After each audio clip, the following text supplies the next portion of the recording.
Coba renungkan. Apakah saudara mencintai istrimu? Apakah engkau mencintai suamimu? Apakah engkau mencintai anak-anakmu? Apakah engkau mencintai orang tuamu? Lalu kenapa bukan cinta itu yang dijadikan dasar dalam rumah tangga Kristen? Padahal kita saling mencintai. Dalam cinta itu kita bisa cemburu. Dalam cinta itu kita bisa berkorban. Dalam cinta itu kita... Tapi kenapa bukan dasar cinta kita yang dijadikan dasar rumah tangga? Alkitab bilang, dasar dari sebuah rumah tangga adalah apa? Kasih Kristus. Sama-sama, 1, 2, 3. Kasih tahu teman di sebelah, 1, 2, 3. Makanya kalau kasih itu hilang, itu yang membuat rumah tangga kita kacau. Pak Pendeta, ada apa dengan kasih Kristus? Sampai kasih itu harus menjadi dasar. Dan kalau kasih itu hilang, itu yang membuat kita merasa tidak aman di rumah.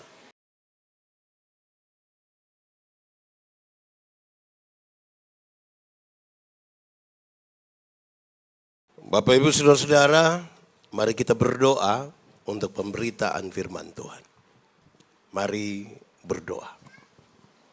Ya Tuhan, kami mohon kepadamu, kuatkanlah dan teguhkanlah iman kami. Supaya di waktu perayaan Natal dan ketika kami akan mendengarkan firman-Mu, biarlah ini menjadi waktu paling baik bagi kami. Kami berdoa Tuhan memberkati hamba-Mu yang akan menyampaikan firman, dan Tuhan memberkati semua orang yang memberi hidupnya untuk pemberitaan firman hari ini, baik yang ada di tempat ini maupun secara online mengikuti ibadah dan khotbah ini. Jauhkanlah semua pencobaan baik di dalam kami, baik di sekitar kami, supaya di dalam damai-Mu kami belajar firman Tuhan. Terima kasih Tuhan. Kami rindu pada firman-Mu. Berfirmanlah bagi kami Tuhan. Di dalam nama Yesus, firman yang hidup itu kami berdoa. Amin. Saudara-saudara, pembacaan Alkitab untuk kita terambil dari Injil Matius pasal 1 ayat 18 sampai ayat yang ke-25. Injil Matius pasal 1 ayat 18 sampai ayat yang ke-25. Kelahiran Yesus Kristus. Kelahiran Yesus Kristus adalah seperti berikut. Pada waktu Maria ibunya bertunangan dengan Yusuf, ternyata yang mengandung dari Roh Kudus sebelum mereka hidup sebagai suami istri. Karena Yusuf suaminya seorang yang tulus hati dan tidak mau mencemarkan nama istrinya di muka umum, ia bermaksud menceraikannya dengan diam-diam. Tetapi ketika ia mempertimbangkan maksud itu, malaikat Tuhan nampak kepadanya dalam mimpi dan berkata, Yusuf, anak Daud, janganlah engkau takut mengambil Maria sebagai istrimu, sebab anak yang di dalam kandungannya adalah dari Roh Kudus. Ia akan melahirkan anak laki-laki, dan engkau akan menamakan dia Yesus, karena dialah yang akan menyelamatkan umatnya dari dosa mereka. Hal itu terjadi supaya genaplah yang difirmankan Tuhan oleh Nabi. Sesungguhnya anak darah itu akan mengandung dan melahirkan seorang anak laki-laki, dan mereka akan menamakan dia Immanuel, yang berarti Allah menyertai kita. Sesudah bangun dari tidurnya, Yusuf berbuat seperti yang diperintahkan malaikat Tuhan itu kepadanya. Ia mengambil Maria sebagai istrinya, tetapi tidak bersetubuh dengan dia sampai ia melahirkan anaknya laki-laki, dan Yusuf menamakan dia Yesus. Demikian firman Tuhan.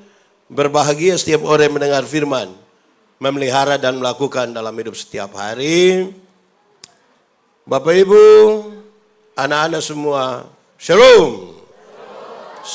Selamat malam. Selamat Natal. Ada sukacita? Sudah lapar? Ya, mantap. Saudara-saudara, tema Natal tahun ini adalah Allah hadir untuk menyelamatkan keluarga. Sama-sama, 1, 2, 3.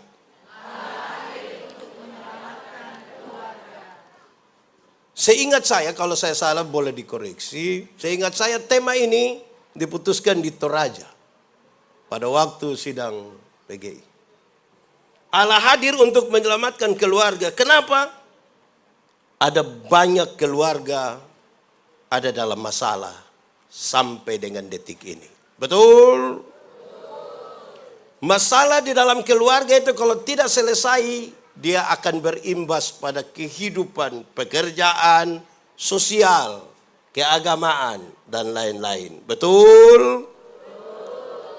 Ada guru yang tidak selesai persoalan suami istri di rumah, maka anak-anak di sekolah akan jadi masalah dari guru itu.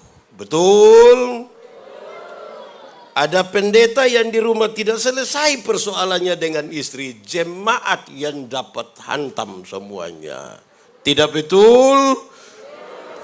Oh betul, kira-kira itu. Nah, sekarang saya mau tanya, keluarga-keluarga di gereja Toraja aman? Yang paling cepat bilang aman itu ada masalah. Aman?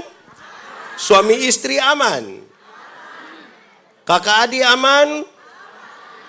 Dengan ipar-ipar aman? Dengan mama mantu aman? Saya kan hanya bertanya. Saudara-saudara, ada satu hari seorang ibu, dia tanya kepada teman-temannya. Teman-teman, adakah ramuan yang bisa bikin keluarga itu baik-baik kembali? Kenapa? Rumah tangga saya ada masalah. Kami bertengkar terus, tiap hari. Saya rasa seperti neraka itu rumah tangga. Adakah ramuan yang bisa memperbaiki itu? Sabar, saya masih... Lantas teman-teman bilang, kami tidak tahu. Tapi coba pergilah, ada satu guru bijaksana dekat hutan di sebelah. Kayaknya dia punya ramuan itu. Dia pergi, Pak Guru, adakah ramuan untuk buat rumah tangga jadi baik-baik? Kenapa? Rumah tangga kami masalah. Tiap hari bertengkar. Kami pura-pura baik di hadapan banyak orang, tapi sebenarnya hancur di dalam. Adakah ramuan itu? Pak Guru ini bilang ada, tapi ramuan ini agak sulit dapat dia punya bahan ini, kecuali kalau ibu mau untuk cari. Dia bilang, apa itu? Ibu, ramuan ini terdiri dari 3 helai kumis harimau. Terdiri dari kumis. Ibu bisa dapat. Dia bilang, untuk keluarga saya kenapa tidak bisa? Maka ibu ini bawa daging ke hutan. Harimau datang, ibu ini kasih tengah daging itu, dia lari. Tiap hari dia makin dekat. Tiap hari dia makin dekat. Tiap hari makin dekat. Sampai satu hari, harimau itu ambil daging di tangan ibu itu. Pas ini harimau ambil, ibu ini bilang, harimau, boleh saya ambil kumis 3? Harimau bilang, cepat ambil. Maka ibu ini cabut kumis berapa? Senanglah ibu ini, dia lari pulang. Dia bilang, Guru, saya sudah dapat 3 kumis harimau. Betul? Iya, coba ibu cerita. Dia cerita bagaimana susahnya dia dapat ini 3 kumis harimau. Setelah dia cerita, terus guru ini bilang, coba kasih itu 3 kumis harimau. Ibu ini kasih dan guru itu kucak-kucak ini kumis, buang di dalam api. Buang di dalam? Ibu ini marah. Bapak guru kenapa buat begitu? Saya kan cari susah. Saya kan susah baru dapat. Kenapa Bapak langsung buang di api? Kok tidak hargai saya punya pekerjaan? Lalu guru ini bilang begini, Ibu, saya heran dengan ibu. Heran bagaimana? Harimau yang begitu jahat saja ibu bisa pelan-pelan cabut dia pun kumis 3. Sementara untuk cari tahu suami punya baik, ibu tanya di saya. Lebih baik ibu kawin dengan harimau. Tiap hari sama-sama suami, tiap hari bercerita, bicara cinta, ada anak, ada keluarga. Kok mau tahu dia pun baik, ibu tanya di saya. Tidak bisa begitu. Yang paling tahu seorang suami adalah, yang paling tahu seorang istri adalah, yang paling tahu anak-anak adalah. Yang paling tahu orang tua adalah tidak usah tulis di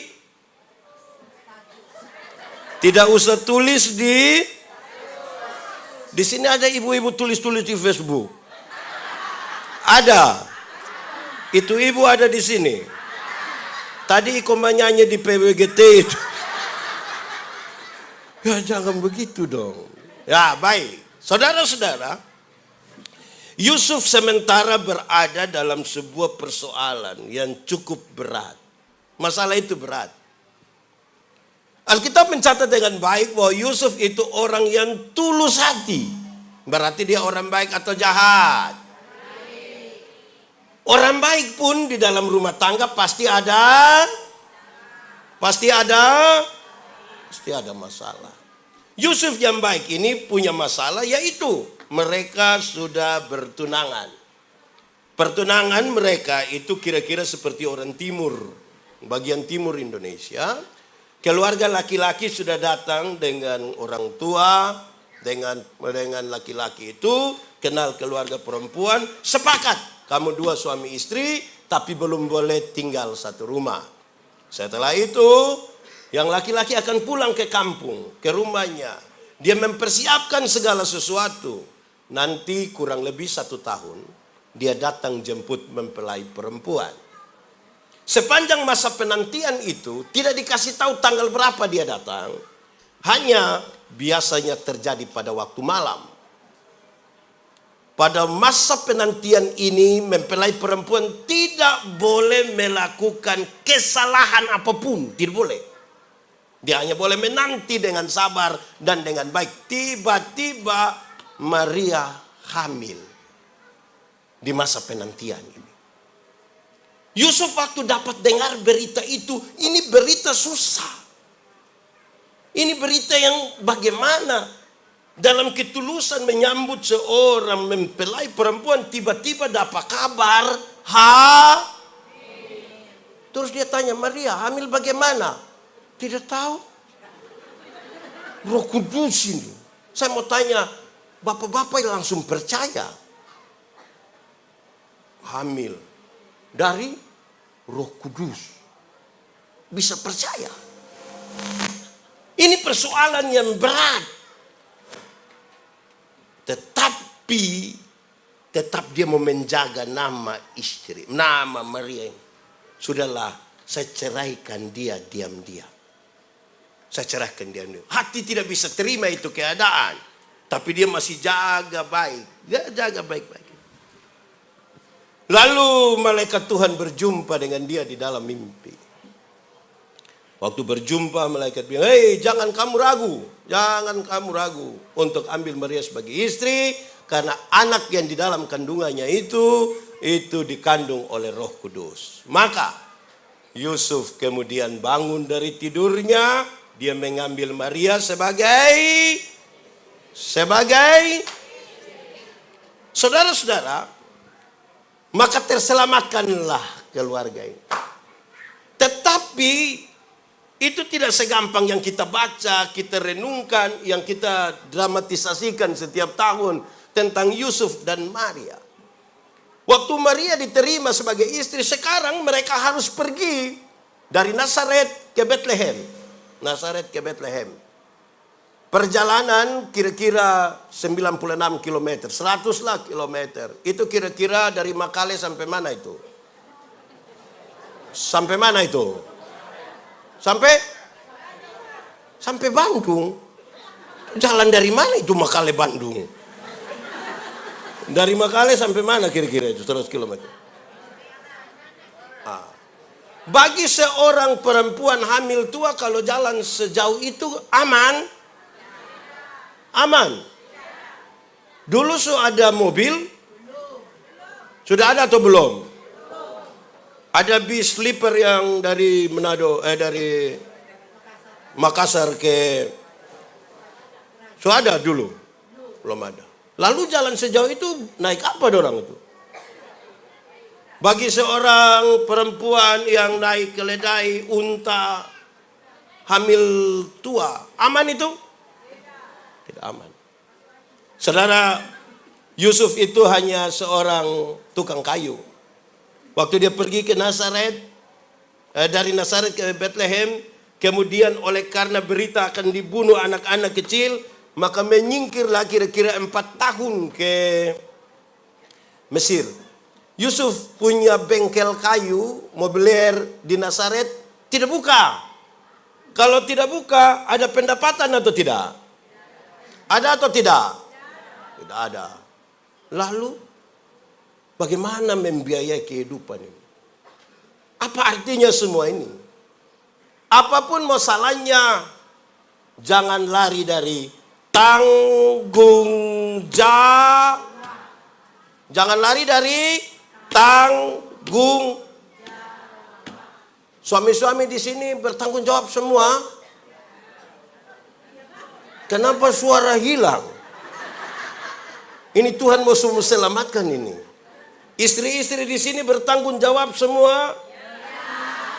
Tanggung jawab apa? Anak-anak di sini bertanggung jawab semua. Orang tua di sini bertanggung jawab semua. Saudara-saudara, hal ini serius. Kenapa?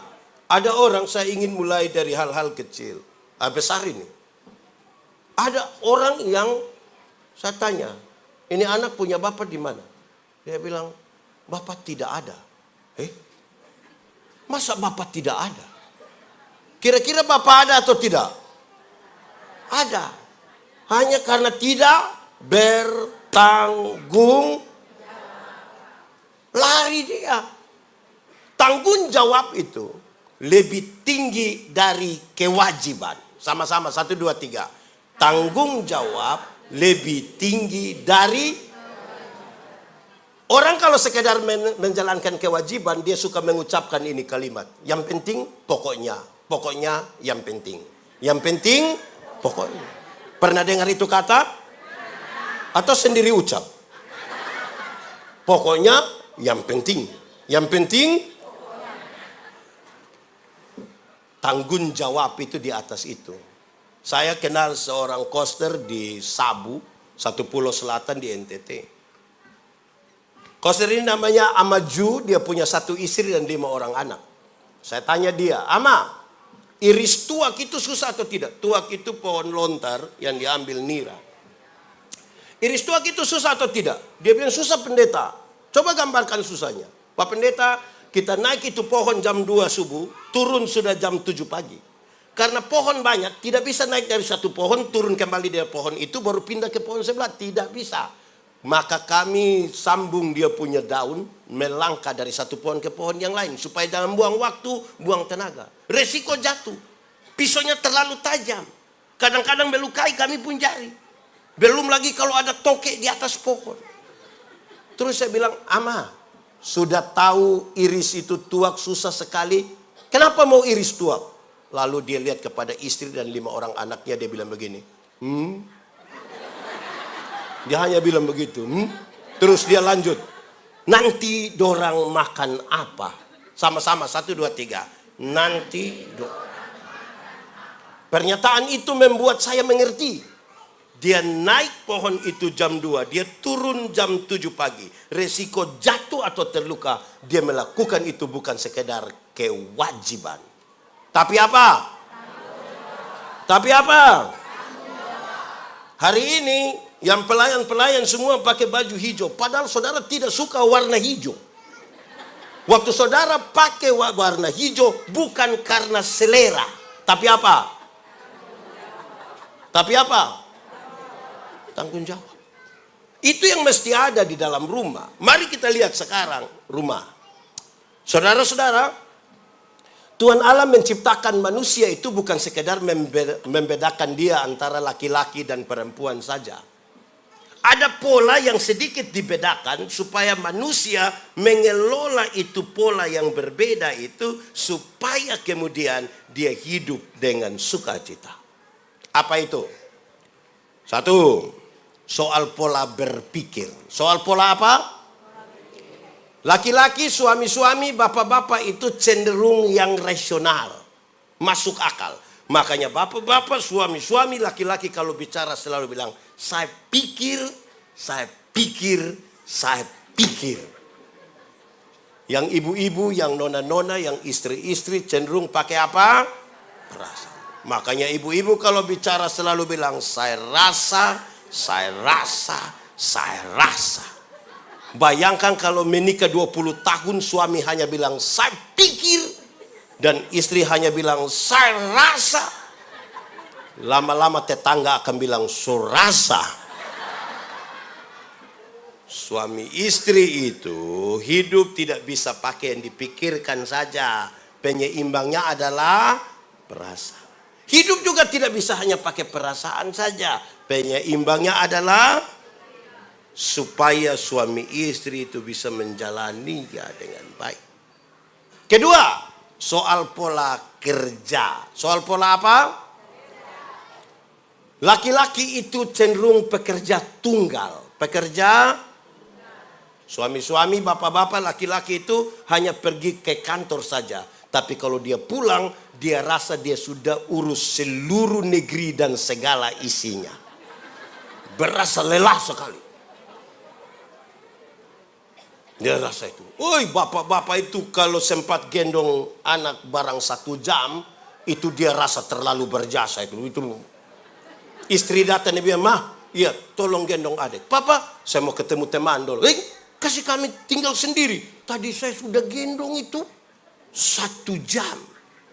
Berjasa. Beda dengan ibu-ibu. Ibu-ibu itu cenderung pekerja jamak. Bangun tidur, bisa langsung masak. Siap anak ke sekolah, siap suami ke kantor. Bisa sambil siap makan siang, sambil setrika, bisa sambil foto-foto. Bisa update status, semuanya bisa. Itu bukan untuk dibandingkan, tapi supaya dikelo. Supaya istri jangan bilang, coba jadi saya. Suami juga, coba kau jadi. Tidak bisa, karena untuk itu.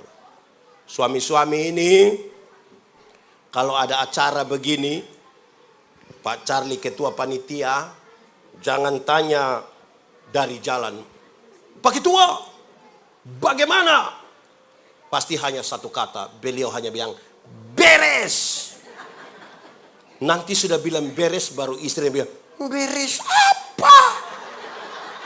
Karena yang lebih detail ibu-ibu. Amin kok?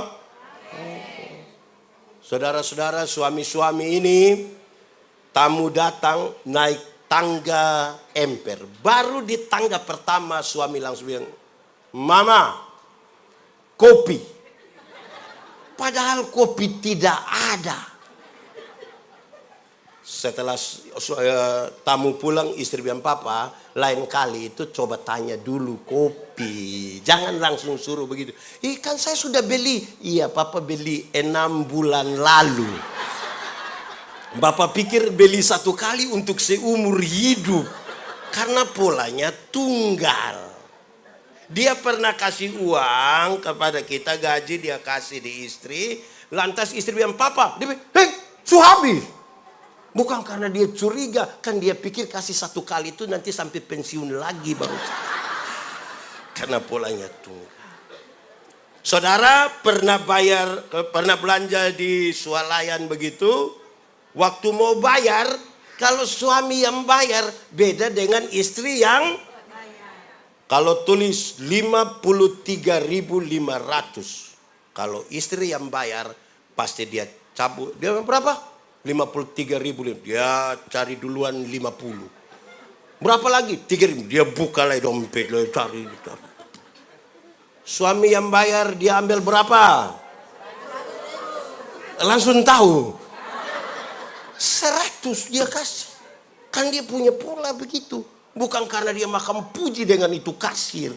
Tapi memang polanya begitu. 3, soal pola bicara. Laki-laki itu cenderung pendiam. Laki-laki cenderung pendiam. Secerewet-cerewetnya laki-laki masih disebut pendiam. Sebuah penelitian bilang seorang laki-laki kalau bicara 1 hari itu kira-kira 7.000 kata. Berapa ribu? Tapi seorang perempuan 1 hari kalau bicara itu minimal sekurang-kurangnya 21.000 kata. Berapa ribu? Suami 7.000, istri pagi-pagi masing-masing sudah bekerja, anak-anak sudah sekolah, istri mau 21.000 dengan siapa? Makanya grup-grup WA istri itu biasa lebih banyak. Kepentingan 21.000. Rata-rata suami pulang kerja jam berapa? Jam berapa? Jam 5. Istri rencana mau kasih keluar duluan yang 3.000. Dia sambut suami di pintu. Pas buka pintu dia bilang, "Pak." Suami hanya, "Di kantor tadi baik." Terus suami bilang, "Kau kepala kantor." Kalau komunikasi kita macam begini ini, malapeta. Menara Babel tidak selesai dibangun bukan karena kurang uang, bukan karena kurang material, bukan karena kurang tenaga kerja, hanya karena terputusnya komunikasi di antara mereka. Amin. Komunikasi keluarga kita di Gereja Toraja aman-aman kok. Mantap. Woi, berarti orang di sini baik-baik ini. Tema ini tidak cocok di Gereja Toraja ini. Tidak cocok ini. Suami istri ada handphone. Sama-sama kita tahu handphone berhasil mendekatkan yang jauh tapi menjauhkan yang. Ada duduk sama-sama dengan istri anak tapi tidak bicara, masing-masing sibuk sendiri dengan handphone. Ada. Bahkan ketika bunyi handphone di samping situ dia tidak ambil terima di depan istri. Dia geser sedikit. Baru dia bilang, "Halo." Ada begitu di Gereja Toraja. Bukit Zaitun ada. Itu orang ada di sini sekarang. Tunjuk dia. Rahasia negara apa yang harus bicara dengan bisik-bisik? Halo. Kalau itu terjadi, hai istri-istri, aku berkata kepadamu, curiga sudah. Ada suami yang dia punya handphone itu pola rumit. Ada. Siapa punya suami? Jujur, angkat tangan. Apa yang terlalu sampai pola rumit? Hei saudara, hati-hati. Ini bahaya ini. Saya baca satu status di media sosial. Saya lucu sendiri. Itu status bilang begini. Istri ambil handphone kami. Kami tidak takut. Hanya deg-degan saja. Deg-deg. Suhapus belum. Suhapus. Suami-suami aman. Terakhir. Soal pola mengingat. Pola apa? Laki-laki itu cenderung cepat lupa. Cenderung dia baru kunci mobil. Teng, tik. Jalan 30 langkah tuh. Saya kunci belum ya. Terus dia kunci lagi. Karena cenderung cepat. Makanya banyak suami itu di luar rumah dia lupa kalau dia so ada istri. Maksudnya dia cerita dengan teman sampai lupa kalau ada janji sama istri. Jangan terlalu negatif juga ibu-ibu ini. Beda dengan ibu-ibu. Ibu-ibu itu ingatannya tajam sekali. Setajam. Oh tahu juga. Ibu-ibu itu kalau ada suami bilang orang seperti saya. Tidak pernah marah saya punya istri. Pasti yang protes dia punya istri. Tidak pernah apa. Memang tidak pernah. Dia bilang pernah. Yang mana? Waktu itu. Waktu itu dia tahun 1900 itu. Jangan coba-coba dengan istri. Orang tetangga pinjam dia punya Tupperware saja dia hafal. Anak-anak. Pernah periksa orang tua punya pakaian dinas atau pakaian jalan atau tidak? Pernah cari-cari uang di baju jalan? Pernah atau tidak? Paling banyak dapat di mama punya atau bapak punya? Bapak bisa lupa 5.000, 10.000, 20. Jangan coba-coba periksa mama punya. Itu pekerjaan sia. Dalam hal inilah mama seturut dengan Alkitab. Di mana hartamu berada, di situ juga. Nah, saudara-saudara, biasanya untuk hal-hal ini tidak mampu dikelola. Dengar, kalau 4 hal ini tidak mampu dikelola, maka kita ternyata hanya sekedar tinggal serumah. Tapi kita bukan berumah tangga. Kita ada mobil, kita ada rumah. Orang lihat kita pakai baju seragam, kok bagus sekali. Aduh, pasangan yang ideal.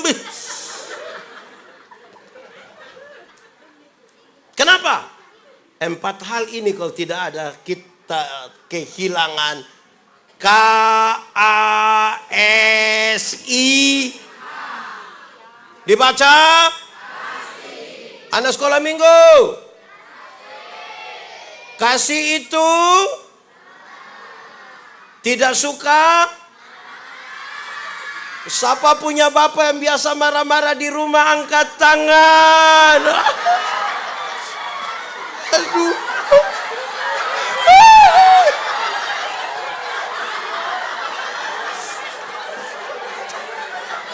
Ini anak-anak kasih tahu saja begitu.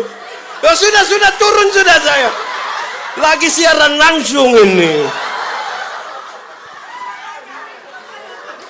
Kasih itu tidak suka marah-marah. Sayang kepada teman seperti kasih Yesus. Amin. Tapi kita gagal mengelola 4 hal itu, tidak ada kasih. Sekarang hafal, ikut yang pendeta bilang. Kasih ialah kebaikan, tidak terpatahkan oleh apapun, tidak akan berubah menjadi kebencian. Ulang, kasih ialah kebaikan, tidak terpatahkan oleh apapun, tidak akan berubah menjadi kebencian. Rujukannya begini, karena begitu besar kasih Allah akan, apakah Tuhan Allah mengasihi dunia? Apakah dunia mengasihi Tuhan? Lalu apakah karena dunia tidak mengasihi Tuhan, Tuhan berhenti mengasihi dunia? Apakah kemudian Tuhan membenci dunia? Saudara lihat sekarang, kasih tidak terpatahkan. Sama-sama 1, 2, 3. Kasih teman di sebelah 1, 2, 3. Supaya jangan ada suami bilang pada istrinya, kalau saya tahu kau sifat begini. Salam PKB.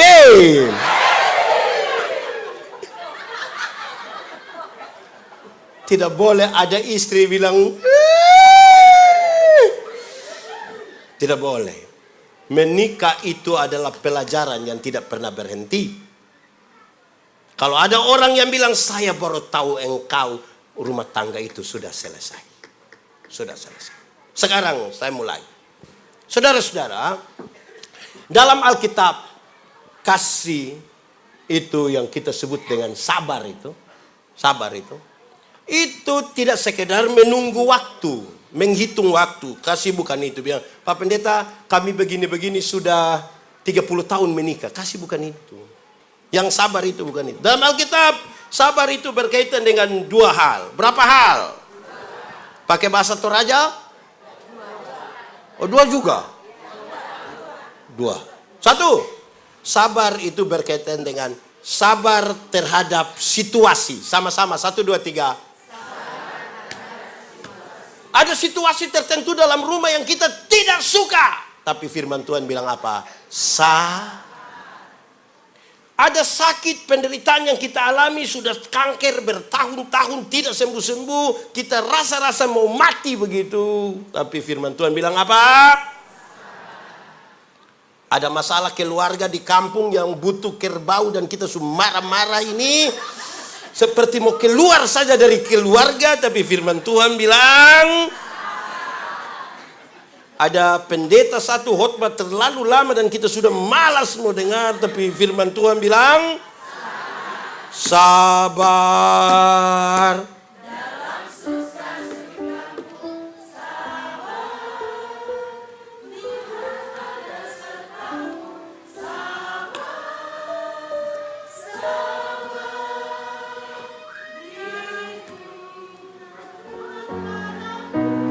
Oke.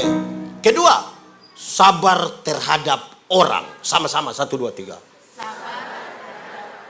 Ada orang-orang tertentu dalam hidup kita ini yang sangat menjengkel. Tapi firman Tuhan bilang, ada tetangga-tetangga dekat rumah itu yang sangat tapi firman Tuhan bilang, ada pendeta itu terlalu tapi firman Tuhan bilang, ada juga jemaat gereja Toraja itu terlalu tapi firman Tuhan bilang, ada ipar-ipar terlalu tapi firman Tuhan bilang, ada suami-suami terlalu tapi firman Tuhan bilang, ada juga istri-istri terlalu tapi firman Tuhan bilang, ada mama mantu terlalu menjengkel. Tapi firman Tuhan bilang, bayangkan kalau satu rumah tidak ada kesabaran. Coba bayangkan. Kalau rumah tidak ada kesabaran. Bukankah marah sedikit dia langsung banting itu motor? Padahal belum lunas itu motor. Bawa masalah baru. Mesti menyanyi. Sabar.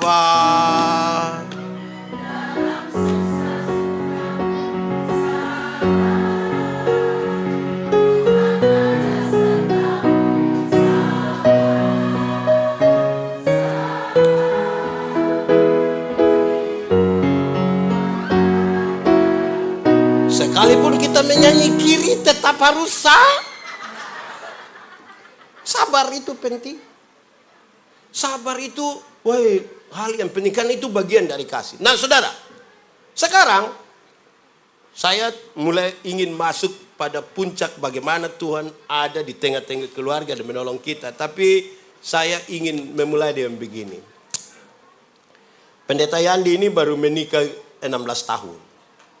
Saya bayangkan ada orang tua dong sudah lebih, ada yang 20, ada yang 30 tahun. Betul kah? Betul. Baguslah. Apa yang ingin saya bilang? Menikah yang kami itu sudah beda dengan anak-anak sekarang menikah. Kami dulu itu menikah, dekorasi kami di kampung itu tidak hebat-hebat. Hanya pakai pisang. Tempel-tempel begini. Dia pun latar biru. Dianggap laut. Ada perahu 1. Ada bebek 2. Kita yang menikah tapi bebek yang ditaruh di situ. Ada awan. Ada burung. Ada matahari. Bayangkan itu matahari di dekorasi pernikahan itu seperti senyum. Dan ada satu tulisan besar. Sama-sama 1, 2, 3. Mohon doa. Itu nikah kami dulu begitu. Beda dengan anak-anak sekarang nikah. Anak sekarang nikah itu ada pre-weddingnya itu. Baju waktu foto beda dengan waktu peneguhan, beda dengan waktu resepsi. Waktu resepsi itu dorang yang MC bilang, kita sambut Raja dan Ratu. Dora mulai masuk jalan, wih terlalu mantap lah. Kadang-kadang ada waktu di mana lampu mulai redup, mereka diajak berdansa, alunannya mantap, beautiful in white. Sambil mereka jalan menuju satu stage begitu, terus tiba-tiba MC bilang, wedding kiss. Laki-laki dengan romantis mencium, langsung petasan. Kami yang nikah 16 tahun ke atas lihat hal itu, kami hanya bilang,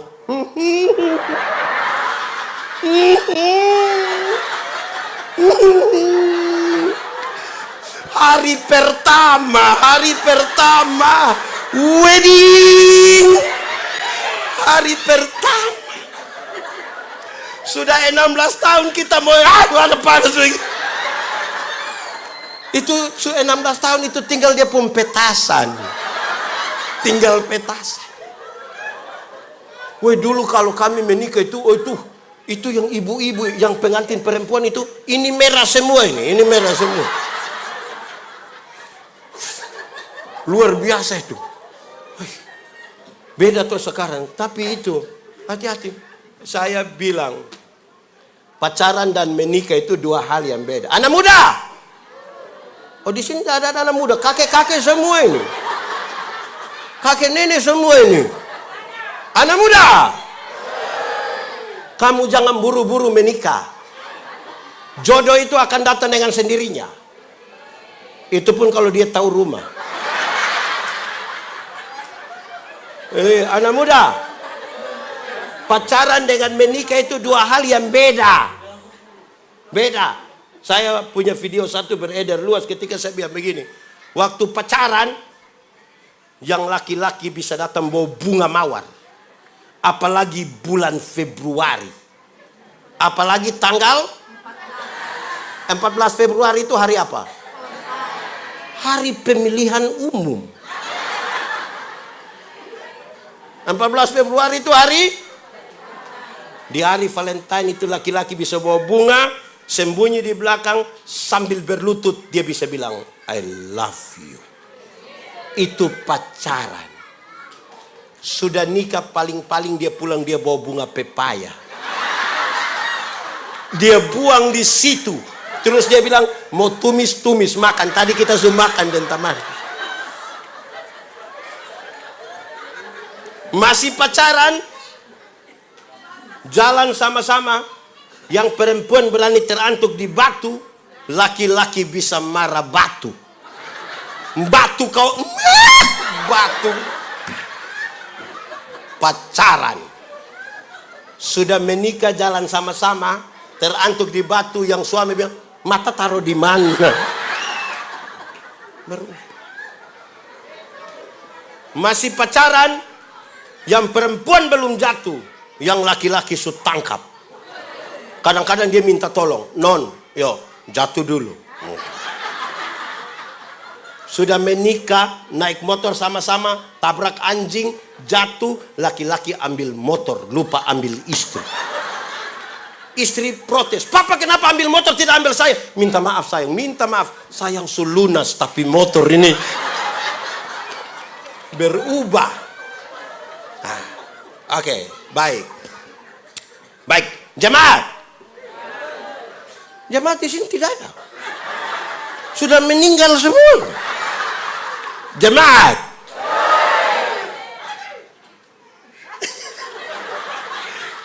Coba renungkan. Apakah saudara mencintai istrimu? Apakah engkau mencintai suamimu? Apakah engkau mencintai anak-anakmu? Apakah engkau mencintai orang tuamu?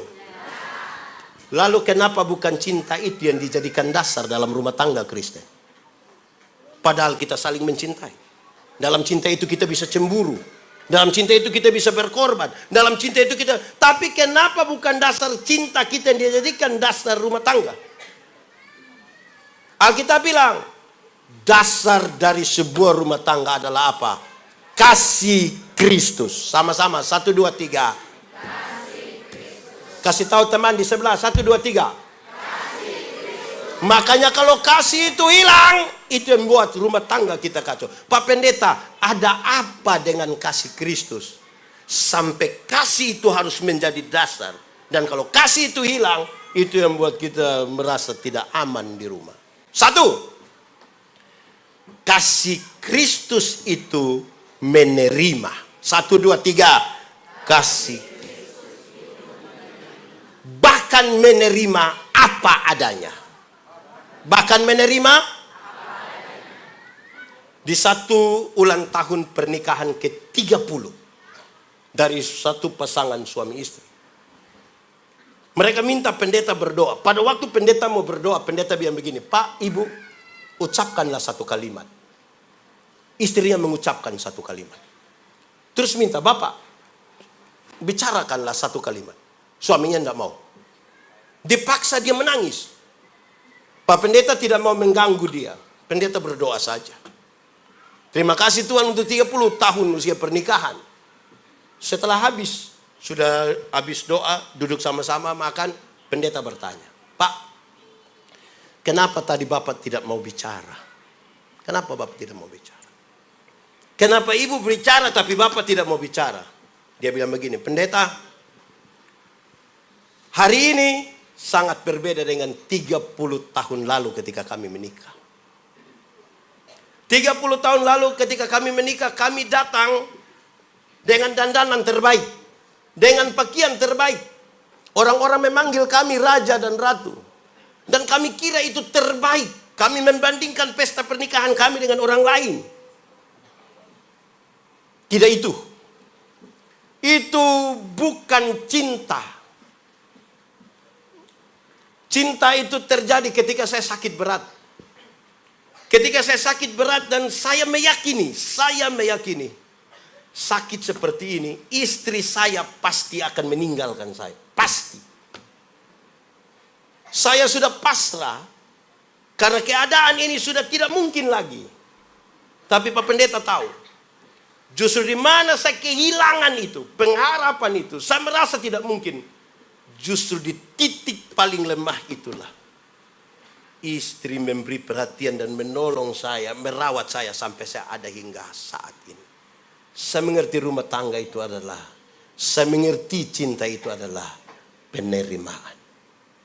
Bahkan ketika yang tidak baik itu ada. Amin. Amin. Saudara renungkan. Ada satu orang tua kakek-kakek. Dia ada di rumah sakit. Waktu hampir jam 12. Dia bilang kepada perawat, perawat, saya harus ke rumah sakit jiwa. Kenapa? Istri saya ada di sana. Bapak tidak bisa, Pak. Kami harus perhatikan Bapak. Tidak, saya harus ke sana. Mohon maaf, Pak, ke sana untuk apa? Saya harus kasih makan saya punya istri. Oh, tapi Bapak di sini penting. Nggak bisa, saya harus ke sana. Saya sudah janji saya harus kasih makan. Bapak, minta maaf. Kan yang paling penting ibu makan. Bapak bisa menyuruh orang untuk pergi ke sana. Dia bilang, tidak, saya mesti pergi. Setelah beberapa kali bicara, perawat ini meyakini bahwa Bapak ini tetap bersikeras mau pergi ke rumah sakit jiwa. Maka perawat ini bilang begini, Bapak, minta maaf saya harus bicara. Apa? Ibu kan gila. Ibu kan gila. Dia pasti tidak kenal Bapak. Kan yang paling penting adalah dia dapat makan. Lantas orang tua ini jawab, ya, yang kau omong itu betul. Istri saya gila, dia tidak kenal saya. Tapi saya tidak gila. Saya kenal dia. Dia gila dan dia tidak kenal saya. Tapi saya tidak gila. Saya kenal dia. Bagaimana ketika dia waras, saya menyambutnya sebagai istri. Dan ketika dia gila, saya meninggalkan dia. Cinta itu penerimaan. Kasih Kristus itu menerima. Bahkan ketika kita di dalam lumpur yang paling kejam sekalipun dosa itu. Tuhan menerima kita. Amin. Ibu-ibu. Pernah SMA? Atau ibu-ibu TK langsung kerja? Pernah SMA? Coba bayangkan ibu-ibu waktu SMA dulu. Coba bayangkan 10 detik. Sudah? Seperti itulah ibu-ibu dulu. Halus-halus, tipis-tipis. Sekarang sudah tebal-tebal, berlapis-lapis lagi. Tapi kami suami tetap terima apa adanya. Tepuk tangan dulu buat suami. Supaya suami jangan cari-cari di luar. Di sini ada suami cari-cari di luar. Cari apa itu? Cari apa itu? Cari apa? Oh, cari uang. Dengan dia. Oh, sendiri. Ya. Ibu-ibu, kami suami-suami ini juga ibu harus terima kami. Karena kami biar badannya kekal, mantap. Dengan penuh kasih dia bilang, Mama, tolong ambil remote. Di mana Papa? Ini setengah meter. Dia tidak berdaya. Ada urusan keluarga, banyak keluarga datang. Siapa yang disorong ketemu keluarga? Di manakah Bapak yang kekar-kekar itu? Bisa terima apapun keadaan. Ini pendeta Yandi ini orang tanya. Jadi bapak-bapak.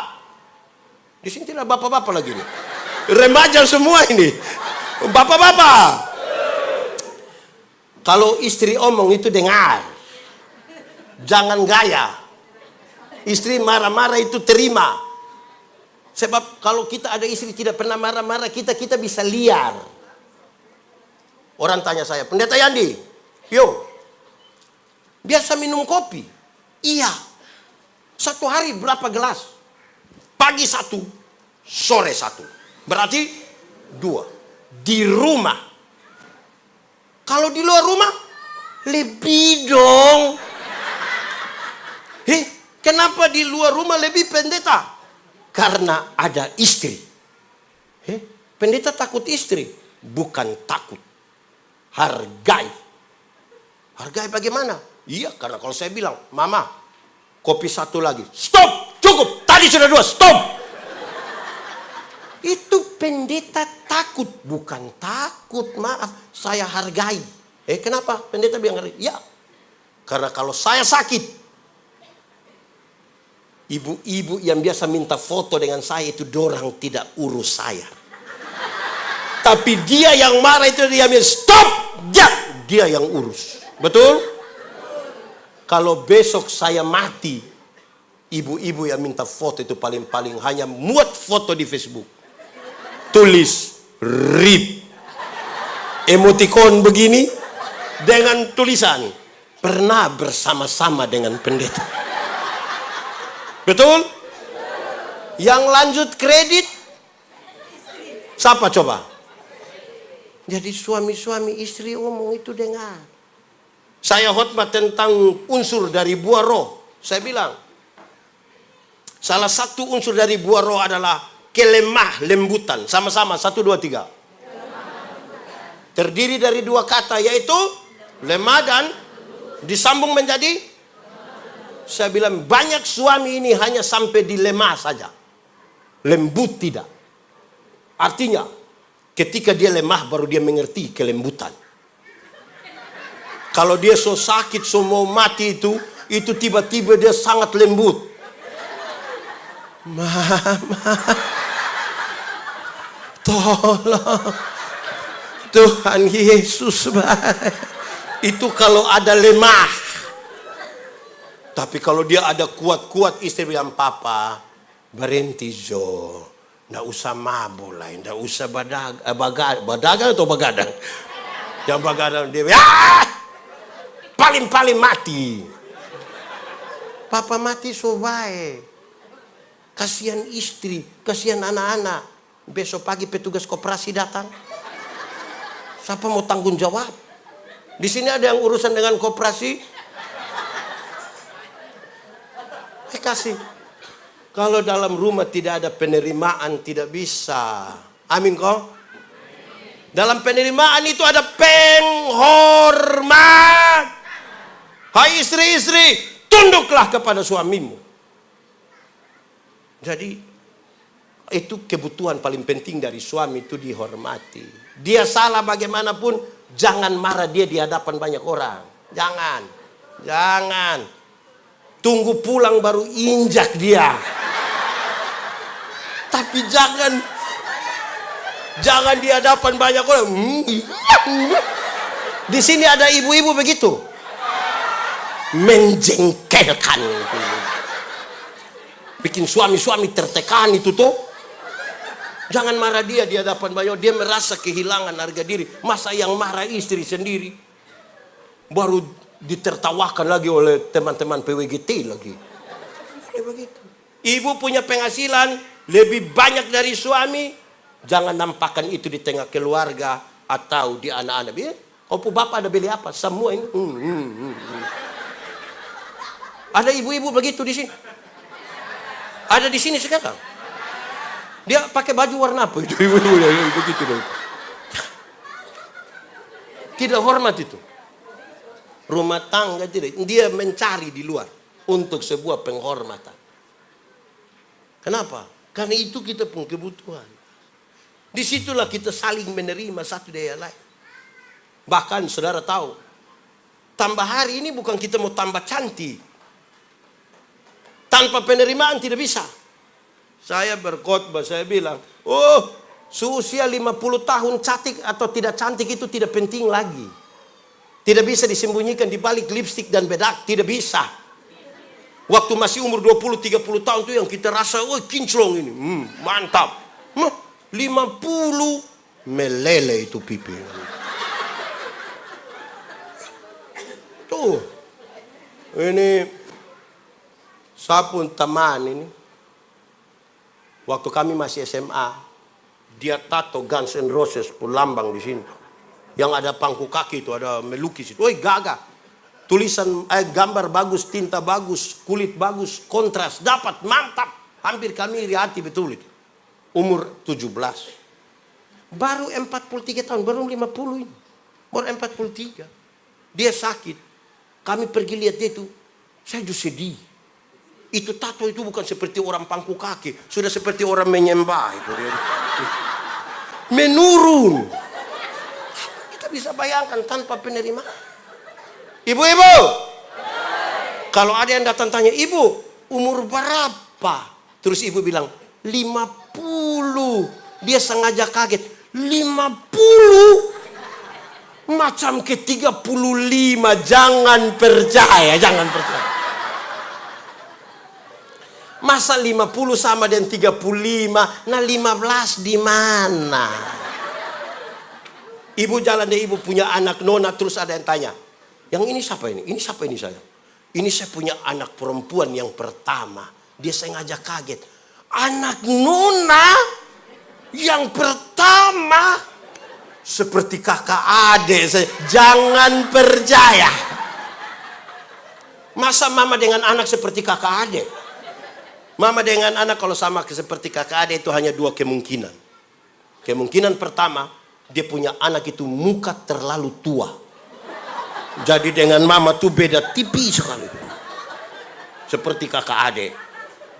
Kemungkinan kedua, dia punya mama menikah terlalu muda. Mungkin umur 5 tahun sudah nikah. Jadi akhirnya bedanya tipis saja. Mama-mama dong, kami tetap akan menerima mama dorang apa adanya. Itu kasih Kristus mengajarkan itu. Supaya kita pun rumah tangga terselamatkan. Amin toh? Amin. Yang kita cari di luar itu belum tentu bisa masak Pak Piong. Belum tentu. Bahkan mungkin dia tidak tahu itu bunga mayana yang mana. Di rumah. Biar dia yang atur kita. Amin kok? Bapak-bapak yang begitu bertobat sudah. Sian itu. Ya bisa toh. Penerimaan. Kita menerima. Baik dia ada jabatan, tidak ada jabatan. Terima dia. Umur 60 tahun. Ada jabatan atau tidak ada jabatan. Sama saja. So pensiun. Rata-rata ASN, TNI, Polri itu kan pensiun di sekitar umur 60 toh. Waktu kita masih aktif itu kita datang orang bisa bilang, siap, Laksanakan, lanjutkan, hormat, aktif. Sudah pensiun ini ketemu anak yang baru lulus saja, dia bilang, "Tua, asam urat aman kan?" Menjengkelkan. Di usia 70 tahun, rumah besar atau rumah kecil, sama saja. Apalagi rumah tingkat. Pakai tongkat, mau naik lantai 2, bagaimana? Jauh, tidak bisa. Hanya dengan penerimaan. Amin toh. Jangan olok-olok bilang, lihat kamu po kakek, lihat, kakek lemah. Tidak ada penghormatan itu. Usia 80 tahun, bahkan kaya atau miskin pun tidak penting. Bahkan kaya atau miskin pun tidak penting. Tidak mungkin beli daging babi 2 kilo makan sendiri. Tidak mungkin. Kolesterol, darah tinggi, jantung, diabetes, gigi tidak ada. Orang lain masih kunyah. Kita tidak kunyah lagi. Kita seperti mall saja. Mall-mall dia punya rasa sudah habis.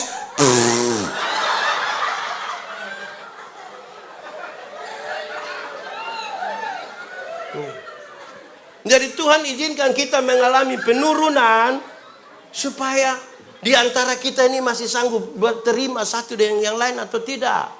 Amin kok tidak? Amin kok tidak? Dulu kita bersih-bersih ini, sekarang tak ilalat ada penuh-penuh di sini. Memang itu keadaannya begitu. Mau apa? Kau mau cari yang bagaimana? Itu belum tinggal sama-sama itu. Jadi menerima sama-sama 1, 2, 3. Karena kasih itu mengajarkan kita untuk terima. Saya kasih nikah banyak pasang nikah. Saya tanya, kau suka dia punya apa? Dia punya hati Bapak. Oh hati saja, kaki tidak. Oh dia bilang kaki juga Pak. Oh nah itu. Kau suka yang mana? Dari ujung kaki sampai ujung kepala. Itu yang saya mau bilang. Kalau kau suka dia dari ujung kaki sampai ujung kepala, ingat, dalam dia punya perut itu ada tai. Tidak ada manusia yang tidak ada itu barang. Betul kok tidak? Jangan sampai kita mau terima yang baik saja. Yang tidak baik kita tidak mau terima. Wah, itu tidak akan terpelihara kita pun hidup itu dalam rumah tangga. Amin kok? Amin kok? Memang begitu. Supaya kita belajar saling menerima. Saya nasihat banyak anak muda. Hei anak muda! Menikahlah dengan laki-laki atau perempuan yang ada di dunia. Jangan menikah dengan laki-laki dan perempuan yang ada di otak. Karena semua laki-laki dan perempuan yang ada di dunia pasti ada kekurangan. Tapi kalau laki-laki dan perempuan yang ada di otak, kita mau dia punya kaki begini, betis begini, perut begini, gigi begini, pipi begini, mata begini. Itu tidak ada. Semua yang di dunia pasti ada kekurangan. Amin toh? Di gereja Toraja di sini ada yang sudah mau cerai? Ada. Mulai sembunyi-sembunyi sudah. Berhenti, buang. Kalau sudah menikah itu kata cerai itu hapus sudah dari hapus dari. Jangan sedikit-sedikit cerai. Cerai apa? Itu hari mau saya menasihati banyak orang nikah yang bermasalah. Saya bilang, hei, menikah. Kamu menikah ingat, jangan cerai ya. Orang datang, Bapak ini sudah tidak cocok. Itu hari cocok. Sekarang mau tidak cocok lagi. Hei, nikah. Tidak boleh cerai ya. Saya bilang, dulu waktu kamu nikah, keluarga dan orang tua bukan tidak ada kerja, bukan tidak ada kesibukan. Dorang harus abaikan kesibukan datang urus kamu nikah. Dorang bukan tidak ada urusan, ada banyak urusan, datang urus kamu. Tetangga, keluarga. Bahkan babi yang tidak tahu apa-apa ikut mati gara-gara kamu nikah. Kenapa tiba-tiba kasihan itu keluarga babi itu. Sudah ada yang berkorban. Kenapa kita abaikan orang? Iya toh? Satu, kasih Kristus mengajarkan kepada kita penerimaan. Dua, kasih Kristus itu berkorban. 1, Sama-sama, 1, 2, 3. Kasih Kristus itu kasih tahu teman di sebelah, 1, 2, 3. Kasih Kristus itu. Saya mau tanya dulu. Bapak-bapak, ada yang rasa istrinya beban? Bahkan beban berat? Sampai bapak suka menyanyi, tertindih dengan...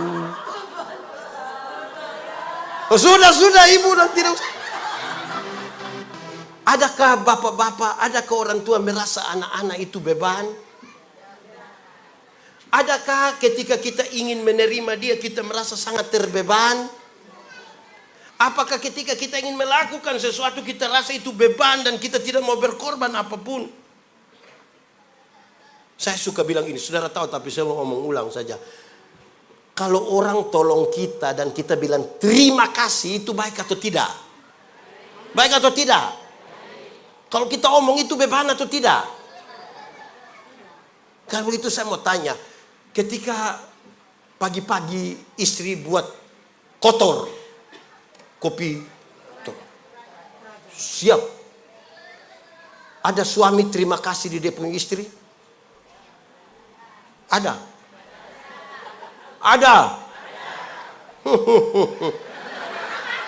Ini suami dorang ini, istri bikin kopi, dorang tidak terima kasih.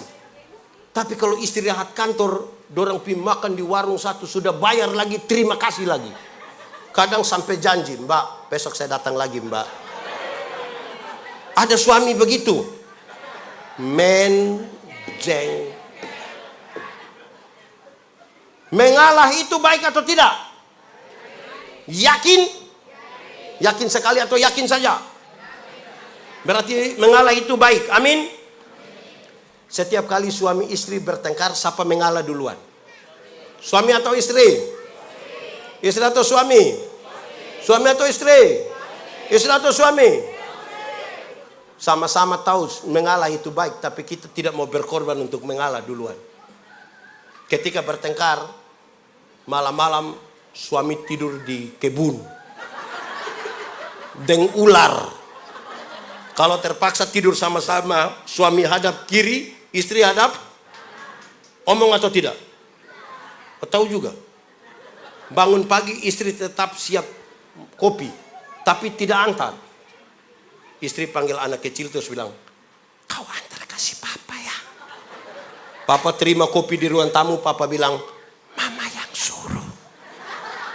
Ini anak dari ruang tamu datang, dia punya mama panggil tanya, tadi papa bilang apa? Untung ini anak tidak bilang, kamu dua gila kah? Masa dengan istri ini kok kita tidak berani untuk bilang, saya minta maaf. Kok berat sekali, seperti harga diri hilang.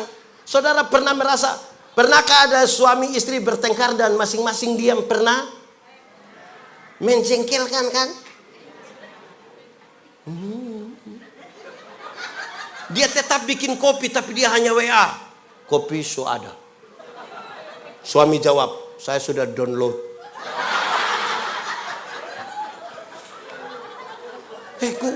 Bolehkah kita mengalah sedikit? Ini suami ini. Berkorban untuk mengalah saja kupu susah lah. Baru cerita bahwa saya ini anak perempuan satu-satunya. Dari dulu papa tidak pernah marah saya. Dan papa di mana sekarang? Mengalah sedikit. Kok kasih rendah hati sedikit. Mengalah dengan suami, mengalah dengan istri. Kan tidak kalah juga toh. Ini suami baru datang langsung kok berangkat dari rumah sekarang. Dia jalan baru kita sedih. Kenapa kasih tinggal saya? Saudara-saudara, berkorban itu penting. Saya pacaran dengan istri, dulu masih nona. Kami dua pacaran 10 tahun baru nikah. Dorang bilang pendeta bisa 10 tahun. Iya, setia, bukan soal itu. Lalu soal apa? Karena kalau saya berhenti dan dia, siapa lanjutnya saya? Itu dia. Tapi saya bilang saya punya istri. Waktu kami masih pacaran, saya bilang, Non, kalau Nona cari yang kaya, pasti bukan saya. Pasti bukan saya. Kalau Nona cari yang ganteng, bersaing gitu. Kan saya harus percaya diri juga. Saudara meragukan saya punya kegantengan kan? Nona, kalau Nona cari yang kaya, pasti bukan saya. Nona kalau cari yang ganteng, bersaing. Tapi Nona ingat baik-baik. Kalau Nona butuh bahagia, lihat baik-baik. Ini. Terus dalam perjalanan menikah 16 tahun, waktu dia tidak bahagia, dia hanya tanya, mana bahagia yang lu janji-janji? Berkorban dong. Amin. Berkorban sedikit. Jangan sampai kita ini tidak berkorban. Istri ini juga hanya pakai suami punya uang. Berkorban istri punya uang juga. Jangan pakai itu yang istilah istri bilang, suami itu artinya semua uang milik istri. Jangan begitu. Jangan begitu juga. Gini, sudah tidak ada milikmu, tidak ada milikku. Ini milik kita. Rumah tangga yang bahagia terdiri dari satu raja, satu ratu, dan 2 pembantu. Dia yang raja itu sekaligus pembantu, dia yang ratu itu pun sekaligus pembantu. Rumah tangga itu bahagia. Satu raja, satu ratu, dan 2 pembantu. Saya baca satu tulisan kecil, dia bilang begini. Supaya rumah tanggamu bahagia dan panjang umurnya. Kalau engkau salah, akuilah. Tetapi kalau engkau benar, tetaplah tutup mulut. Kalau salah, kalau benar, ini kalau dia salah saja, apalagi benar. Ada ibu-ibu begitu di sini, yang di sini atau di situ?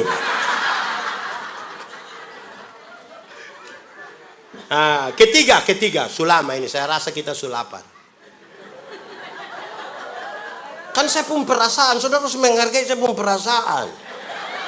Rumah tangga kacau itu kan tidak saling menghargai perasaan. Oke, ketiga. Kasih Kristus itu mengampuni. Kasih Kristus mengampuni. Ingat, dalam rumah yang hanya istri satu, di rumah istri satu. Oh, satu saja toh. Dan anak hanya 2 saja. Belum tentu kita saling memuaskan. Ada yang menjengkelkan. Betul atau tidak? Makin kita ketemu banyak orang, makin hati kita tidak puas dengan orang. Hanya ada satu kata, yaitu mengampuni. Karena pasti dia bikin kesalahan. Anak muda, remaja, pernahkah waktu salah bahasa dengan orang tua kamu banting pintu? Pernah? Pendeta mau kasih tahu, anak muda, kamu banting pintu itu karena kamu belum tahu harga pintu berapa. Kalau kamu sudah tahu dia punya harga, saudara akan tutup dengan hati-hati. Kenapa mengampuni? Saya ingin jelaskan begini. Mengampuni itu bukan melupakan masalah. Makin sakit hati, makin tidak bisa kita lupakan. Mengampuni itu adalah membebaskan diri. Menyambut dia. Menyambut kesalahannya. Sambil siap. Besok dia bikin kesalahan baru. Dan kita harus ampuni lagi. Berapa kali harus mengampuni? 7 kali. Dia bukan soal 490. Tapi mengampunilah terus menerus. Bukan angka. Tapi kualitasnya. Karena tiap hari kita akan berjumpa dengan orang yang menjengkel. ampunilah. Tuhan Yesus ajar kita berdoa. Ampunilah kami akan kesalahan kami. Seperti kami orang yang, saya kasih turun sedikit itu kalimat. Ampunilah Yandi seimbang dengan Yandi mengampuni Pak Charlie.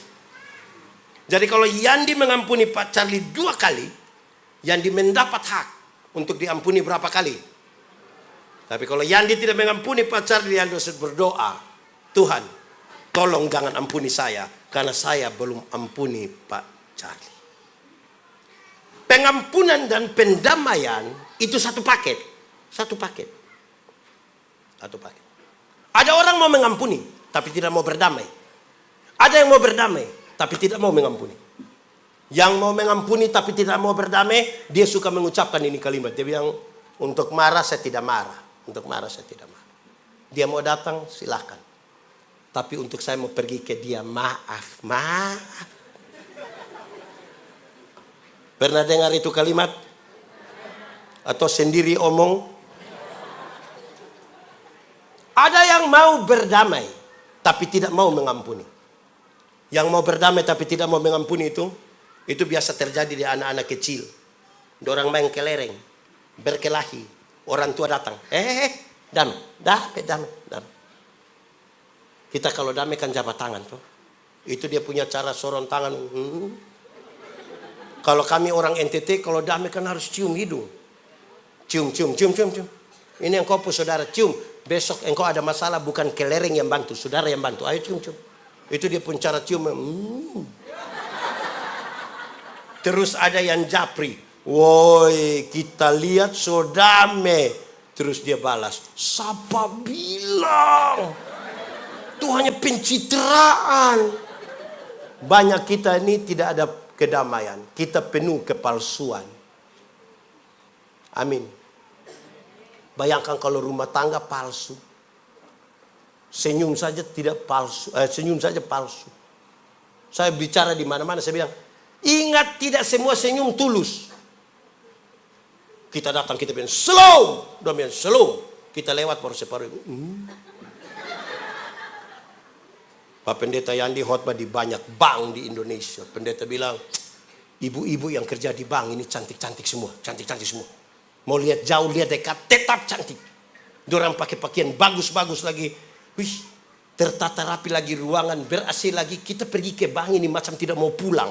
Macam mau duduk lihat-lihat terus muka begini. Kita baru naik tangga terakhir. Dengan santun sekali dorang bilang begini. Selamat siang, ada yang bisa kami bantu?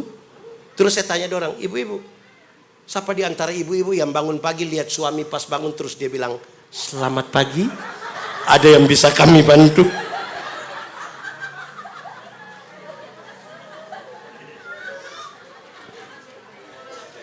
Di rumah itu asli tanpa kepalsuan toh. Jemaat, mau tahu kami pendeta-pendeta ini baik atau tidak, jangan tunggu waktu kami berkhotbah. Itu semua baik. Coba tinggal dengan kami di rumah. Barang 2 minggu saja.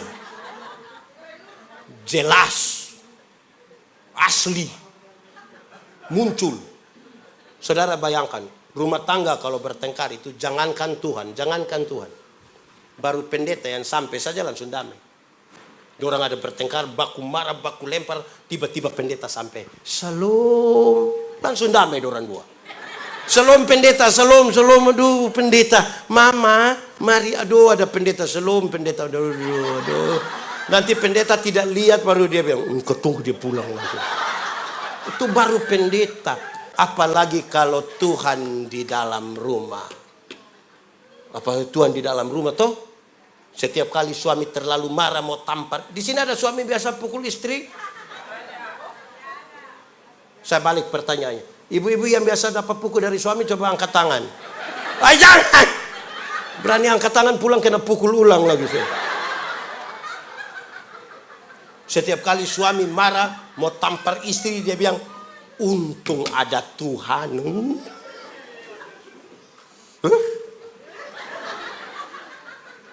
Ibu-ibu, kalau kena pukul dari suami tiap hari bahagia. Siapa yang berani bangun pagi-pagi langsung ketemu suami dan papa? Hari ini belum papa.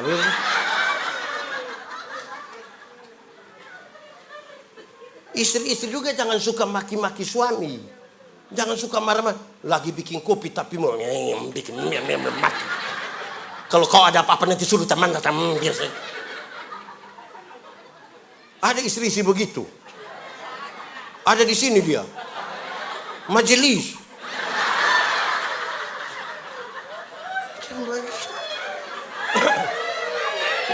Salam PKB.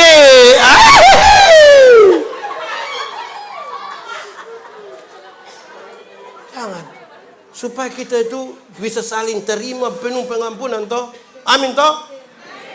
Oke, baik. Sekarang saya ingin di bagian ini terakhir. Karena saya sudah lihat saudara ini lama.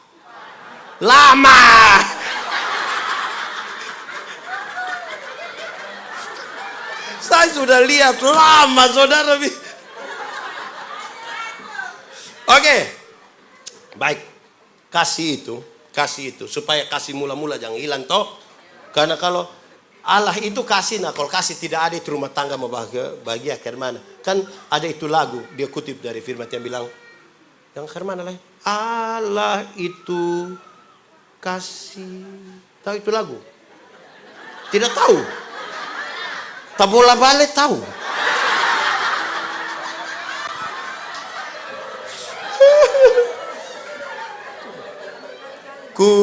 Ku rindu dunia pun merasakan kasih yang ku rasakan darimu Tuhan.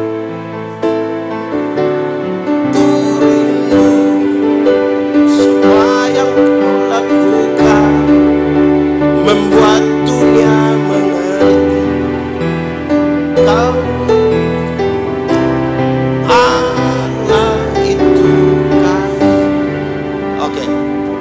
Jadi kalau kasih tidak ada itu rumah tidak selamat. Kita hanya sekedar itu. Nah sekarang ibu-ibu ini yang paling bisa mengkonfirmasi tentang kasih itu. Siapa? Saya mau tanya. Ini saudara tahu tapi saya suka ulang-ulang ini. Ibu-ibu. Melahirkan itu sakit atau tidak sakit? Sakit atau tidak sakit? Terlalu sakit. Mau melahirkan normal atau abnormal tetap sakit. Sesar itu abnormal ibu. Waktu ibu sakit melahirkan, itu kami suami saja tidak tolong. Ibu sakit di sana berteriak, kami suami hanya di luar taruh tangan di kepala baru bilang Yesus, paling hanya begitu. Su bilang Yesus lah dia bayangkan ini anak muka mau ikut siapa ini paling. Bilang kepada kita pu anak-anak termasuk yang sekolah minggu dong itu. Kasih tahu orang. Anak-anak. Waktu kamu lahir itu kamu tidak tahu apa-apa. Kamu itu hanya tahu menangis. Waktu kamu menangis itu orang tua pikir kamu ada basah. Orang tua pikir kamu ada lapar. Orang tua pikir kamu ada salah urat. Orang tua pikir nenek di kampung mau ganti nama mungkin dengan kamu. Kamu hanya menangis, tidak tahu. Hei, anak-anak. Kamu punya jam tidur, orang tua punya jam bangun. Orang tua punya jam tidur, kamu punya jam bangun. Banyak orang tua tidak tidur gara-gara kamu. Betul kok tidak? Jam 3 pagi juga masih ada yang gendong-gendong depan begini toh? Ada kok tidak? Di saat tidak bisa tidur sementara sempoyongan karena mengantuk, seringkali ibu-ibu ini dipaksa lagi menjadi penyanyi. Makanya seringkali ibu-ibu punya lagu itu tidak bisa dipertanggungjawabkan. Kalau tidak bobo, padahal justru kalau anak bobo itu baru nyamuk gigit. Kalau anak ada lari-lari nyamuk mana mau gigit dia? Tapi sudah, tidak usah permasalahkan itu. Tidak usah. Anak-anak, kamu waktu lahir kamu tidak bisa bicara. Betul? Bisa kok tidak? Tidak. Atau siapa punya anak yang lahir langsung bilang, yes. Tidak. Orang tua ajar kamu itu satu-satu suku kata untuk bisa bicara. Ma, pa, sudah remaja, sudah pemuda, sudah lancar bicara. Mereka ada suka bicara dengan orang tua? Ada suka bicara dengan orang tua? Lebih suka bicara dengan? Bayangkan, tidak tahu bicara, orang tua ajar bicara, sudah lancar, lebih suka bicara dengan teman, bukan dengan orang tua. Pertanyaan terakhir, kenapa mau kasih makan manusia-manusia begitu?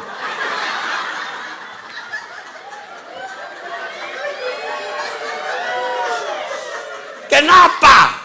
Sama-sama, 1, 2, 3. Kasih tidak terpatahkan. Amin. Anak-anak. Anak-anak. Waktu kamu lahir, kamu tidak bisa jalan.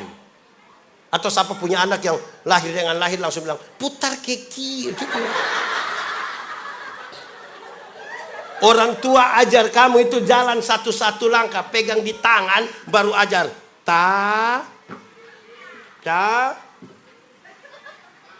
Sudah remaja, sudah pemuda, sudah bisa jalan.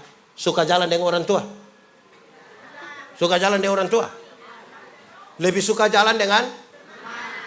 Kenapa tidak suruh itu teman yang kasih makan? Anak-anak menjengkelkan begitu, kenapa kita yang kasih makan? Sama-sama, 1, 2, 3. Kasih tidak terpatah. Anak-anak. Orang tua sampai bilang, anak-anak, asal kamu mau sekolah tinggi, biar kami orang tua ikat perut, tidak apa-apa. Pernah dengar itu kalimat? Orang tua kalau sampai omong ikat perut itu bukan berarti dorang mau pakai stagen. Tapi banyak yang berhutang demi anak-anak mereka. Anak-anak muda, kamu ada pegang handphone? Ada pulsa? Itu handphone itu utang. Di pengala. Tapi orang tua tidak pernah titip kita di mana-mana. Tapi anak yang banyak-banyak yang sudah sukses bisa titip orang tua di panti jompo. Kalau ada yang sudah titip dan rencana titip, batalkan segera. Karena hari ini kita titip mereka, tinggal besok-besok anak-anak titip kembali kita. Hidup ini hanya ganti sapa titip sapa. Apa yang kamu tidak mau orang perbuat kepadamu, jangan perbuat itu kepada orang lain. Apa kerinduan terbesar dari orang tua kita? Kerinduan terbesar dari orang tua kakek nenek kita itu adalah berkumpul kembali dengan orang-orang yang dicintai. Tapi sayang, di tanah Toraja mereka sudah tinggal sendiri. Anak-anak lagi cari hidup di Samarinda, Kalimantan. Tinggal orang tua sendiri di rumah. Dorang dua tiba-tiba satu mati kasih tinggal satu. Kerinduan ini tidak jadi kenyataan. Nanti jadi kakek, nanti jadi nenek. Tapi kerinduan itu tidak akan terjadi di rumah tua di tanah Toraja. Kerinduan itu akan terjadi di sorga. Dalam rumah Bapakku banyaklah tempat. Itu pun kalau mati masuk sorga. Rumah tua itu akan jadi rumah sengketa. Karena orang tua belum mati saja sudah ada anak dan dia pembantu datang bilang, sertifikat. Kasihan ini anak-anak dong ini. Anak-anak.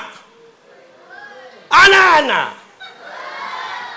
Waktu kamu pilek dulu, orang tua tidak pernah pakai tisu.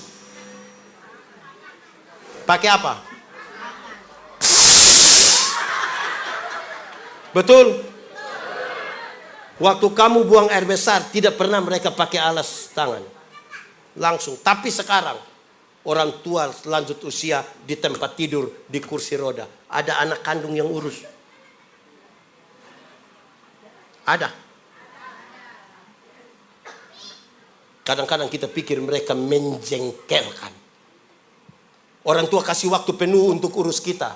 Tapi ada anak kandung urus dia punya mama yang sakit baru 2 hari. Dia sudah marah-marah. Mama tidak ada anak lain, hanya saya. Saudara, saya mau konfirmasi. Saya mau konfirmasi. Di sini ada yang saudara yang mama lahirkan tuh mereka 5 orang ada? 5 orang ada? 6 orang ada? 7 orang ada? 8 orang ada? Saya mau kasih tahu. Mama bisa lahirkan kita 7. Mama bisa lahirkan kita 8. Bisa lahirkan kita 5. Tapi kita yang 5 yang sudah sukses, 7 yang sudah sukses di Samarinda, belum tentu bisa urus mama yang tinggal 1 orang. Dia online berjam-jam, tapi tidak pernah telepon orang tua di kampung. Saya mau bilang pada saudara, kalau hari ini pertemuan terakhir dengan mama, dengan papa. Kalau mereka sudah mati pun Tuhan izinkan mereka hidup kembali, bertemu 1 kali ini di perayaan Natal ini. Kira-kira apa yang akan saudara bilang kepada mereka? Mau mengapa kepada dorang?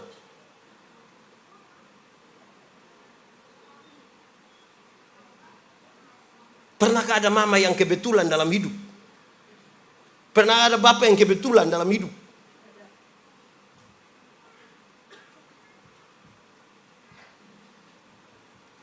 Pendeta Yandi ini dia pun nama di KTP Ilyas. Kok dipanggil Yandi? Saya dilahirkan 48 tahun lalu tuh mama buta 2 mata dan separuh badan lumpuh. Di satu tempat nama Ume Manekan, saat ini sudah jadi panti asuhan itu tempat. Pemilik tempat itu namanya Joseph Andreas Christian. Masih hidup hingga hari ini. Dia minta supaya ibu lumpuh yang melahirkan itu, buta yang melahirkan itu, anak laki-laki jadi kasih namanya. Saya jadi Joseph Andreas. Puji Tuhan 10 tahun 11 bulan kemudian mama sembuh. 2 mata yang buta bisa melihat, separuh badan yang lumpuh sudah sembuh. Mama masih hidup 71 tahun sekarang. Rupa-rupanya mama sejak awal mau saya dipanggil Yandi. Tapi kan semua surat sudah Joseph Andreas. Yandi menjadi panggilan di rumah. Setiap kali nama itu disebutkan, saya bayangkan betapa sakitnya seorang perempuan buta dan lumpuh melahirkan. Tapi apa yang bisa saya balas buat mama? Hari ini kalau ketemu orang tua, mau ngomong apa di orang tua? Ada telepon mereka di Makale kok, di Rantepang. Kita menyanyi dulu satu lagu. Ini lagu dunia, izin pendeta. Kita menyanyi. Kasih ibu kepada tak terhingga sepanjang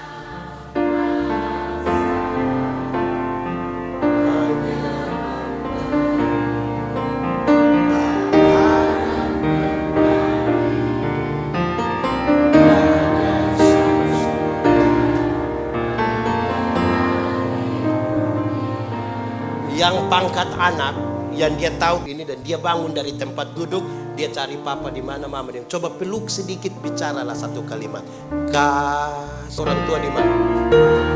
Peluk mama. Ucapkan 1 kalimat.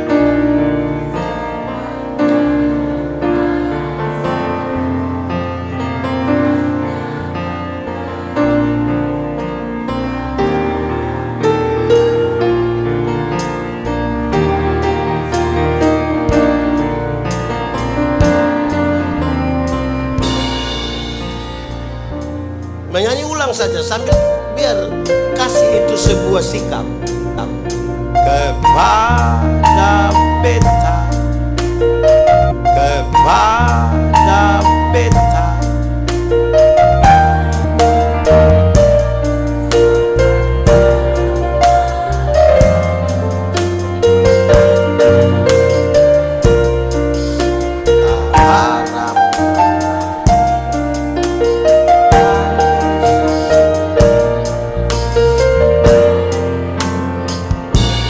Coba kita ulang menyanyi lagu ini sambil bayangkan mama mantu punya kasih ibu.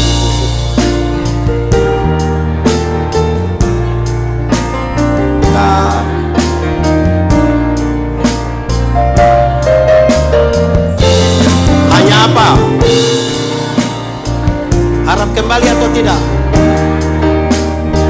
Seperti apa?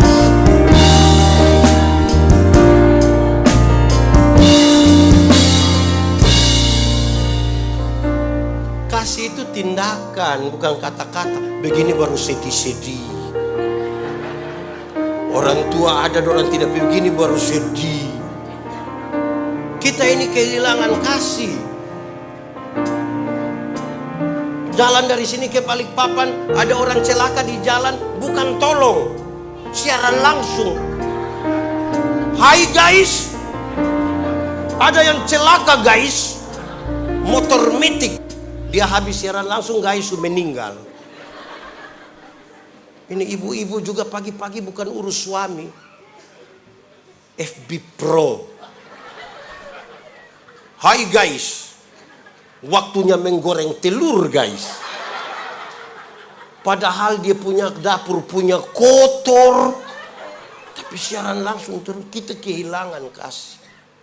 Saya ingin menyatakan pada kita, kasih itu ekspresi yang kita harus nyatakan. Sudah berapa lama kita tidak bicara kasih dengan orang tua? Selama tidak tuh. Nah itu sekarang lihat kok keluar telepon orang bilang sertifikat. Nah nikmati saya. Saya tutup khotbah ini karena sudah lapar. Ada satu keluarga, mereka punya anak laki-laki. Umur 6 tahun. Ketika umur 6 tahun, ibu ini hamil dan melahirkan lagi. Maka sekarang mereka punya berapa anak? Berapa? Tapi sayang, anak yang kedua ini cacat. Anak yang kedua ini cacat. Entah untuk kakak laki-lakinya, bawa engkau punya adik putar-putar di kompleks ini, dapat udara, dapat matahari pagi biar dia lebih kuat. Ini anak yang percaya diri, dorong dia punya adik. Teman-temannya bilang begini, kau bawa siapa itu? Siapa adik? Boleh kami lihat? Boleh. Teman-teman lari datang, pas mau lihat, ini engkau punya adik. Iya. Kenapa dia cacat? Kenapa dia keriput seperti orang tua? Kenapa dia tidak normal? Kenapa? Rupa-rupanya kalimat itu membuat dia punya orang tua, ini dia pun kakak terluka. Kan dia pun kakak rasa sakit hati.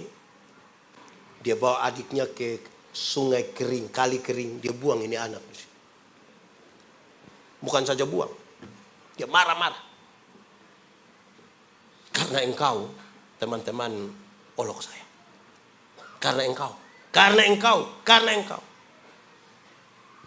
Setiap kali dia buang, dia punya adik coba mau berdiri, dia tendang kasih jatuh. Sambil dia bilang, lebih baik kau mati. Lebih cepat, lebih baik. Jangan tunggu 4 tahun.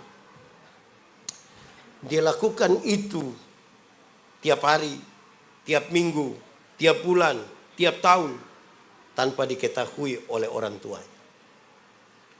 Sampai satu hari ketika mereka ada di sekitar meja makan, dia punya mama bilang begini kepada yang cacat ini, adek, nanti mama ambilkan makanan. Ini anak bilang, tidak usah ma, tidak usah. Kaget, kenapa tidak usah? Waktu anak ini bilang tidak usah, dia coba berdiri. Bukan saja dia coba berdiri, dia coba jalan. Dan bukan saja dia jalan, dia sampai pergi ambil makanan sendiri. Terkejutlah mamanya. Dia punya mama bilang pada suaminya, papa, anak kita bisa jalan, disembuh. Suaminya bilang, kita bikin syukuran. Kumpul orang, kasih tahu majelis, kasih tahu pendeta, orang-orang sudah banyak begini setelah ibadah. Suami istri ini bangun bilang begini, bapak, ibu semua kami undang ada di sini. Karena Tuhan buat perkara bagi keluarga kami. Anak kami yang bungsu, yang cacat, dokter bilang dia akan hidup paling lama 4 tahun. Justru dia sembuh. Tuhan baik. Setelah kalimat itu dia tambahkan satu kalimat ini. Satu kalimat ini saya kira baik untuk kita dengar. Orang tua tambah bilang begini. Tuhan telah pakai kakaknya laki-laki. yang penuh kasih sayang telah mengajar adiknya untuk bisa jalan. Saya ulangi. Tuhan telah pakai kakak laki-laki yang penuh kasih sayang mengajar adiknya untuk bisa jalan. Saya mau tanya, kakaknya penuh kasih sayang? Kadang-kadang kita merasa pahit, merasa sendiri dan tidak ada orang. Kita bertanya Tuhan di mana? Dan hari ini demi nama Tuhan saya mau kasih tahu, Tuhan ada dekat-dekat denganmu. Pak Pendeta, kalau Tuhan ada, kenapa dia tidak tolong keluarga saya? Kenapa? Tuhan ada di situ. Lalu apa yang Tuhan kerjakan? Dia sementara melatihmu untuk bisa berdiri. Supaya engkau punya kesaksian bersama Tuhan. Ada satu perempuan muda, dia bilang ke saya, Pak Pendeta, saya pasti akan menikah dengan laki-laki baik. Saya bilang, kenapa engkau percaya diri begitu? Karena saya orang baik, Pak Pendeta. Dan setiap hari saya berdoa, Tuhan tolong kirimkan laki-laki yang baik. Saya bilang, Nona, bisa begitu juga, bisa begitu. Tapi kadang-kadang untuk orang yang baik macam Adi Nona begini, Tuhan titip ame orang gila satu. Untuk Nona yang baik ini urus dia, supaya dia menjadi baik. Saudara-saudara, Tuhan tidak pernah salah. Kasih kita suami ini, istri ini, anak-anak ini, orang tua. Mari pulang sudah. Tuhan butuh kerjasama sekarang. Tuhan bukan tidak bisa untuk langsung, tapi dia butuh kerjasama. Bagian dia dan bagian kita. Waktu kita berdoa minta kesabaran, Tuhan tidak kasih kesabaran. Dia izinkan hal yang menjengkelkan untuk kita melatih kesabaran kita. Mari tunduk kepala semua di hadapan Tuhan. Kalau kamu dengar suaranya, jangan keraskan hatimu. Minta Roh Kudus lembutkan hati yang keras. Ambil komitmen dan katakan sesuatu pada Tuhan hari ini. Tuhan Yesus baik. Kita percaya Tuhan ada di tengah-tengah keluarga kita. Tuhan mau karena Dia mempertemukan kita. Tuhan terima kasih. Kami rindu firman-Mu jadi pelita bagi kaki kami.